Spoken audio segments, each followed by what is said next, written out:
আমি আপনার অপেক্ষায় ছিলাম, আমি মনে করেছি আপনি ঈমান আনবেন, তারপরে আমি আপনার সাথে ঈমান আনবো, কিন্তু আমি তো আর ধৈর্য রাখতে পারছি না। আমি যখন জানতে পারলাম আপনি ঈমান আনবেন না, আমি আপনাকে শোনায়া তাওহীদের কালেমার সাক্ষী দিতেছি, আল্লাহরে শোনায়া লা ইলাহা ইল্লাল্লাহু মুহাম্মাদুর রাসূলুল্লাহ। চাচা বলছে, আব্দুল উজ্জা তুমি জানো এর পরিণতি কি? কয় না জানি না। এর পরিণতি হচ্ছে তোমার বাড়ি ঘর, উট ছাগল ভেড়া দুম্বা যা আছে সব আমার দেওয়া, এগুলিকে ছেড়ে দিতে হবে। তিনি বললেন ছেড়ে দিলাম, সব ছেড়ে দিলাম। তোমার ঘর এটাও আমার দেওয়া, এটাও বাদ দিলাম। তোমার পরনে যে লুঙ্গি গায়ে যে কাপড় এটা আমার দেওয়া, এটাও বাদ দিতে হবে। দিলাম বা কাপড় খুলে ফেলে দিল, জামাও খুললো লুঙ্গিও খুলে দিল। উলঙ্গ হয়ে সর্বহারা হয়ে মায়ের কাছে চলে গেছেন। মা তার ভরা যুবক এই ছেলেকে উলঙ্গ দেখে দুই হাত দিয়ে চোখ ঠেসে ধরেছে। বাবা তোমার এই দুরবস্থা কেন? তিনি বললেন, মা আমি রাসূলের প্রতি আল্লাহর প্রতি ঈমান এনেছি, তাই আমার এই দুরবস্থা। তুমি আমার কাছে কি চাও? তিনি বললেন, মা আমি আপনার কাছে শুধু একটা কাপড় চাই, আমি মদিনায় যেতে চাই রাসূলের কাছে। মা বলল, আমার কাছে তো কাপড় নাই, আমি গরিব মানুষ, একটা ছেঁড়া কম্বল আছে। এই ছেঁড়া কম্বলটা তিনি পরলেন, হাঁটু বের হয়ে থাকবে, পায়ে হেঁটে কখনো কোনো যানবাহনে করে কষ্ট করে দীর্ঘদিন হেঁটে খেয়ে না খেয়ে মসজিদে নববীতে গিয়ে পৌঁছে গেছে। নবীজি ঘরের থেকে বের হয়ে আব্দুল্লাহ কিভাবে দেখতে পেয়ে মাথার চুল উস্কো খুশকু, চোখ ক্ষুধার যন্ত্রণায় গর্তের ভিতরে চলে গেছে। তিনি প্রশ্ন করলেন, তুমি কে? তিনি বললেন, আমার নাম আব্দুল উজ্জা। তোমার এই অবস্থা কেন? তিনি সব খুলে বললেন। নবীজি বললেন, তোমার নাম আব্দুল উজ্জা নয়, আমি তোমার নাম রেখে দিলাম আব্দুল্লাহ। আসহাবে সুফফাকে ডেকে বললেন, এই আব্দুল্লাহকে কোরআন শরীফ শিখাও। তিনি কোরআন শরীফ শিখতেন। কোরআন শরীফ তেলাওয়াত করতে গিয়ে উচ্চ শরীফ তেলাওয়াত করতেন। সাহাবীরা নালিশ করলেন নবীজির খেদমতে, আব্দুল্লাহর তেলাওয়াতের জ্বালায় এত জোরে তেলাওয়াত করে ঘুমাইতে পারি না, বিশ্রাম করতে পারি না। নবীজি বললেন, তোমরা আব্দুল্লাহকে তেলাওয়াত করতে দাও, যত খুশি জোরে তেলাওয়াত করুক। তার কারণ হলো তার ঈমানটা এত চড়া দামে ঈমান এনেছে, পরনের লুঙ্গিটাও আনতে পারে নাই। ইত্যবসরে তাবুকের যুদ্ধের দামামা বেজে উঠেছে। রোমানদের সাথে রাসূলুল্লাহর যুদ্ধ হবে। আল্লাহ নবী সাহাবায়ে কেরামদেরকে একত্রিত করে যুদ্ধের প্রস্তুতি নিলেন। সমস্ত লোকেরা টাকা পয়সা দিল, মহিলারা সোনা দানা দিলেন। সবগুলি নিয়ে রাসূলুল্লাহ রওনা করলেন। 30,000 সৈন্য নিয়ে নবীজি রওনা করেছেন তাবুকের দিকে। আর 2 লক্ষ সৈন্য আসছে রোমানদের। কিছু দূর যাওয়ার পরে হযরত আব্দুল্লাহ নবীজির সামনে এসে দাঁড়ালেন। বললেন, ইয়া রাসূলুল্লাহ, সাহাবায়ে কিরাম পুরুষ আর নারীরা যা তাদের কাছে ছিল সব খুলে খুলে আপনাকে দিয়ে দান করেছে জিহাদের জন্য। আমার কাছে কিছুই নাই, আমি তো কিছু দিতে পারলাম না। হে রাসূল, আমি আপনার কাছে দোয়া চাই, আপনি আমার জন্য দোয়া করেন, আমি যেন এই জিহাদের ময়দানে আমার জীবনটা দিয়া যেন ইসলামকে সাহায্য করতে পারি। নবীজি বললেন, একটা গাছের বাকল নিয়ে আসো। হযরত আব্দুল্লাহ গাছের বাকল নিয়ে আসলেন। আল্লাহ নবী বাকলটা হযরতে আব্দুল্লাহর হাতে বেঁধে দিয়ে বললেন, আয় আল্লাহ, আমি আব্দুল্লাহর রক্তকে কাফেরদের জন্য হারাম করে দিলাম। হযরতে আব্দুল্লাহ কেঁদে উঠলেন, বললেন, ইয়া রাসূলুল্লাহ, আমার আশা ছিল জিহাদের ময়দানে যুদ্ধ করে শহীদ হয়ে জান্নাতে যাব, আর আপনি আমার রক্ত কাফেরদের জন্য হারাম করে দিলেন। আল্লাহর নবী বলেন, আব্দুল্লাহ কোনো চিন্তা করো না, এখন যদি তোমার জ্বরেও মৃত্যু হয় ঘরের মধ্যে বসে আল্লাহ তোমাকে শাহাদাতের দরজা দিবে। তাবুকের প্রান্তরে সাহাবায়ে কেরাম উপস্থিত হলেন, রোমান 2 লক্ষ সৈন্যরা। আল্লাহর নবী নিজে এসেছেন শুনে ভয়তে পালিয়ে গেল, বিনা যুদ্ধে জায়গা দখল হয়ে গেল। নবীজি সেখানে 20 দিন অপেক্ষা করলেন, চতুর্দিকে দ্বীনের দাওয়াত ছড়াতে লাগলেন। একদিন নবীর কানে খবর গেল, আয় আল্লাহর নবী, ওই যে আব্দুল্লাহ যার হাতে আপনি বাকল পরিয়ে দিয়েছিলেন, ওই আব্দুল্লাহ আজকে রাতে কয়েকদিন জ্বর ভোগার পরে তিনি ইন্তেকাল করেছেন। নবীজি তাকে গোসল এবং কাফনের ব্যবস্থা করতে লাগলেন, করতে বললেন, এবং নিজে গিয়ে জানাজার ব্যবস্থা করবেন বললেন। কবর খোঁড়া হলো, কবরের পাশে একজন ছোট্ট একটা লাইট নিয়ে দাঁড়ায় আছে, টিম টিম করে জ্বলছে। 2 জন সাহাবী আব্দুল্লাহকে হাতে উঁচু করে ঘাড়ে করে বহন করে আনতেছেন, আর কবরের ভিতরে একজন দাঁড়ায় গেছেন লাশ ধরার জন্য। যিনি কবরের ভিতরে দাঁড়ানো তিনি বলতেছেন, তোমরা লাশ বহন করে যারা আনতেছো তোমার ভাইকে আস্তে আস্তে আনো, যেন তোমার ভাইয়ের সঙ্গে যেন বেয়াদবি না হয়। কবরের ভিতরে দাঁড়িয়ে যিনি আব্দুল্লাহর লাশ ধরে কবরে শোয়াই দিলেন তিনি আর কেউ নন, তিনি রহমতের নবী বিশ্ব নবী মুহাম্মদুর রাসূলুল্লাহ। নিজ হাতে কবরে শোয়াই দিলেন। বহন করে যারা এনেছিলেন তারা হলেন আবু বকর, ওমর রাদিয়াল্লাহু তাআলা আনহুমা, আর আলো নিয়ে যিনি দাঁড়িয়েছিলেন তিনি হযরত বেলাল। কবরের ভিতরে আব্দুল্লাহকে শুইয়ে দিয়ে তার উপরে মাটির আচ্ছাদন দিয়ে নবীজি 2খানা হাত আল্লাহর দরবারে তুলে ধরে বলেন, রব্বুল আলামিন, আজকের সন্ধ্যা পর্যন্ত আমি আব্দুল্লাহর উপরে খুশি ছিলাম, রাজি ছিলাম, আয় আমার আল্লাহ তুমি আব্দুল্লাহর প্রতি খুশি আর রাজি হয়ে যাও।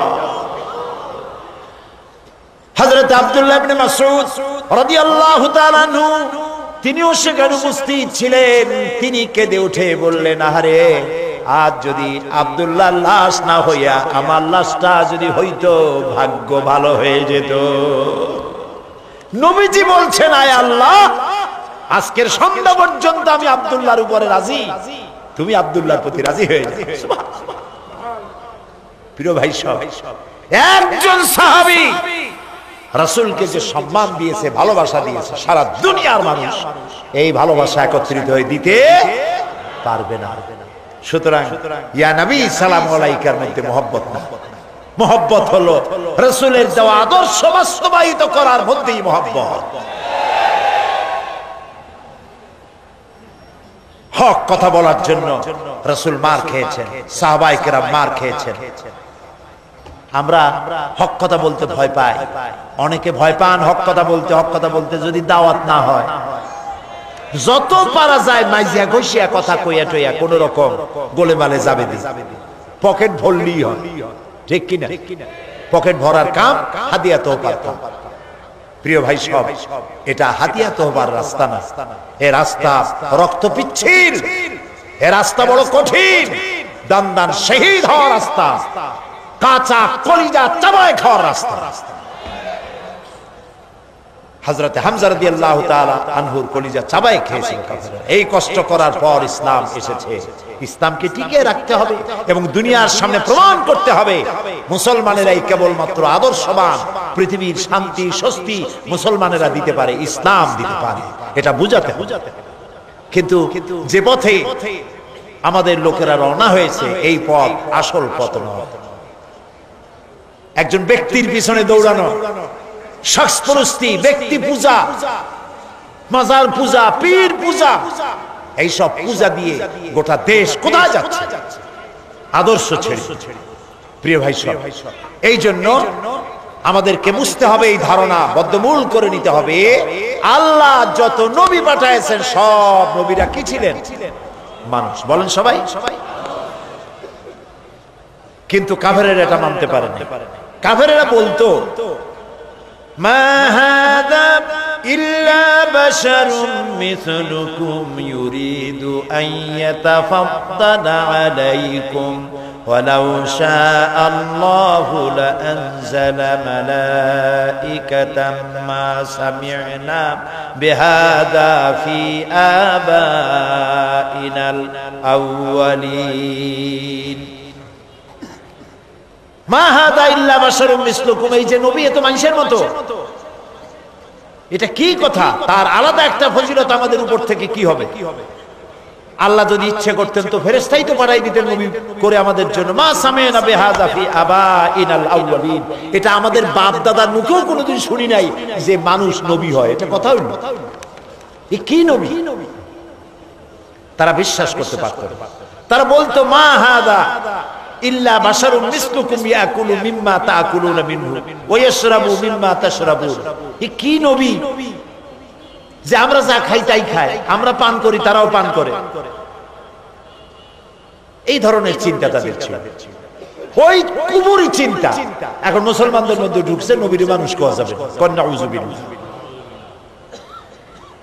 মুসা আলাইহিস সালাম এবং হারুন আলাইহিস সালাম যখন নবুয়তের দাবি নিয়ে গিয়েছিলেন, কাফেররা বলেছিল আনুমিনু লিবাশারাইন মিসলুনা, আমরা কি ঈমান আনবো এমন দুই ব্যক্তির উপরে যারা আমাদের মতো মানুষ, তাদের উপর ঈমান আনবো? এটা কেমন কথা? মা লিহাদার রাসূল ইয়াকুলুত তুআম ওয়া ইয়ামশি ফিল আসওয়াক, কেমন রাসূল যে আমাদের মতো বাজারে যায়, আমাদের মতো ভাত খায়। ওরা চিন্তা করতো যে রাসূল যিনি হবেন তিনি হয়তো ফেরেশতা হবে বা অন্য কিছু হবে, জিন হবে। আল্লাহ রাব্বুল আলামিন বলেন, পৃথিবীতে যদি সব ফেরেশতারা স্বাচ্ছন্দ্যে ঘোরাফেরা করতো তাহলে আমি এখানে ফেরেশতা নবী করে পাঠাইতাম। আমি যে মানুষের জন্য মানুষ নবী করেছি, এটা তো সারা পৃথিবীর মানুষের জন্য ইহসান করেছি। আমাদের জন্য যদি ফেরেশতা নবী করা হতো তাহলে সেটা কি আমাদের জন্য কল্যাণ হতো না অসুবিধা হইতো? মারাত্মক অসুবিধা হতো। ফেরেশতা তো পুরুষও না নারীও না, তারা তো জানে না মানুষের সমস্যা কোথায়। কলকারখানার মালিকের সাথে শ্রমিকের যখন লাগে, ফেরেশতা বুঝবে কি এটা মীমাংসা কেমন হবে? স্বামী স্ত্রীর যখন ঝগড়া লাগে তো ফেরেশতা কি করে বুঝবে স্বামী স্ত্রীর ঝগড়া লাগে কেন? ফেরেশতা তো পুরুষ না মেয়ে লোক না, তার তো বউ নাই স্বামীও নাই। কাজে আল্লাহ তাআলার এটা মেহেরবানি যে তিনি কি করেছেন, মানুষের জন্য নবী বানাইছেন। কি ওয়ামা আরসালনা ক্বাবলাকা ইল্লা রিজালান নূহি ইলাইহিম ফাসআলু আহলায যিকরি ইন কুনতুম লা তা'লামুন। আপনার পূর্বে যত নবী আমি পৃথিবীতে পাঠিয়েছিলাম তারা সব মানুষ ছিলেন, একজনও ফেরেশতা বা জিন ছিল না, সব ছিল মানুষ। সুতরাং হে নবী, আপনি আপনার পজিশন সম্পর্কে জানায় দেন, আপনার অবস্থা সম্পর্কে বলেন। আল্লাহ বলে দিলেন, আপনি বলুন, কুল ইন্নামা আনা বাশারুম মিসলুকুম ইউহা ইলাইয়া আন্নামা ইলাহুকুম ইলাহু ওয়াহিদ। হে নবী, আপনি বলুন, আনা বাশারুম মিসলুকুম, আমি তোমাদের মতোই মানুষ। ইউহা ইলাইয়া, আমার কাছে ওহী আসে। আর তোমার আর আমার, তোমাদের আর আমার ইলাহ এক, আমি তোমাদের মতো মানুষ। কুল ইন্নামা আনা বাশারুম মিসলুকুম, আমি তোমাদের মতো মানুষ। বুঝতেছেন কথা? এই কথার ব্যাখ্যা সব সময় আমি চেষ্টা করি মানুষকে বুঝাবার জন্য। আল্লাহ তৌফিক দিন, বলেন আমি ইন্নামা আনা বাশারুম মিসলুকুম, আমি তোমাদের মতো মানুষ। এই কথার ব্যাখ্যা দরকার, তা না হলে আন্দাজে দেখবেন এই যে কথা বললাম যদি ব্যাখ্যা না দেওয়া হয় তাহলে কেউ কেউ আগামী কাল থেকে ওয়াজ করা শুরু করবেন, এই সাইদি আসছিল আসে বলে গেছে নবী নাকি আমাদের মতো সাধারণ মানুষ। আর লোকেরা কবে নাউজুবিল্লাহ, কইল নবী মানুষ, কিন্তু মানুষের মধ্যে দুইটা শ্রেণী। কয়টা শ্রেণী? একটা হলো সাধারণ আর একটা হলো অসাধারণ। একটা মানব আর একটা বলে মহামানব। রাসূলুল্লাহ মানুষ, মানব কিন্তু মহামানব। তিনি মানুষ, তবে সাধারণ মানুষ নয়, অসাধারণ মানুষ। সুবহানাল্লাহ। মানুষ কোন দিক দিয়ে? মানুষ এই দিক থেকে, আমাদের মতো মানুষ এই দিক থেকে, আমরা ঘুমাই, রসুল ঘুমায়, আমরা খাই, তিনিও খান, আমরা বিয়ে করি, বাচ্চা হয়, তিনিও বিবাহ করেছেন, বাচ্চা হয়েছে। তার শরীর কাটলে যে রক্ত বেরোতো, সেই রক্ত সাদা ছিল না, সে রক্ত আমাদের মতো লাল রক্ত ছিল। তিনি আনন্দ পেলে হাসতেন, দুঃখ পেলে কাঁদতেন। নবী করিম সাল্লাল্লাহু আলাইহি ওয়াসাল্লামের ছেলে মারা গেল, তিনি কাঁদতেছিলেন, চোখ দিয়ে পানি পড়তেছিল। সাহাবায়ে কেরাম বললেন, হে রাসূল, আপনি তো আমাদের কাঁদতে নিষেধ করেছেন। নবী করিম সাল্লাল্লাহু আলাইহি ওয়াসাল্লাম বলেছেন, আমি চিল্লাতে নিষেধ করেছি, আমার চোখ দিয়ে যেটা পড়ছে এটা হলো মুহাব্বত। আমার অন্তর আল্লাহর দিকে, তার ইচ্ছার উপরে রাজি আছে, কিন্তু চোখ দিয়ে মুহাব্বতের পানি পড়তেছে, করুণার পানি, দয়ার পানি, রহমতের পানি পড়তেছে। আমার দিলের মধ্যে কোনো প্রতিবাদ নাই। মাঝখানে একটা কথা বলে রাখি, অনেক আমাদের দেশে প্রায় কেউ যদি মারা যায়, বাড়ির মধ্যে কান্নার রোল পড়ে যায়, হয় কিনা বলে? কথা কন না কেন? কান্নার রোল পড়ে যায়। আবার মেয়ে লোকেরা চট্টগ্রামে কি করে জানি না, এই বরিশাল বিভিন্ন জায়গায় মেয়ে লোকেরা যখন কান্দে তখন সুর করে কান্দে। দুঃখের মধ্যে সুর আসে কেমনে আমি বুঝি, সুর না হলে কান্দতে পারে। আপনাদের এদিকে আছে বোধ হয়, আছে, সুর দিয়ে কান্দে। এই যে বিলাপ করতেছেন কেন? আপনি আওয়াজ করে কাঁদছেন কেন?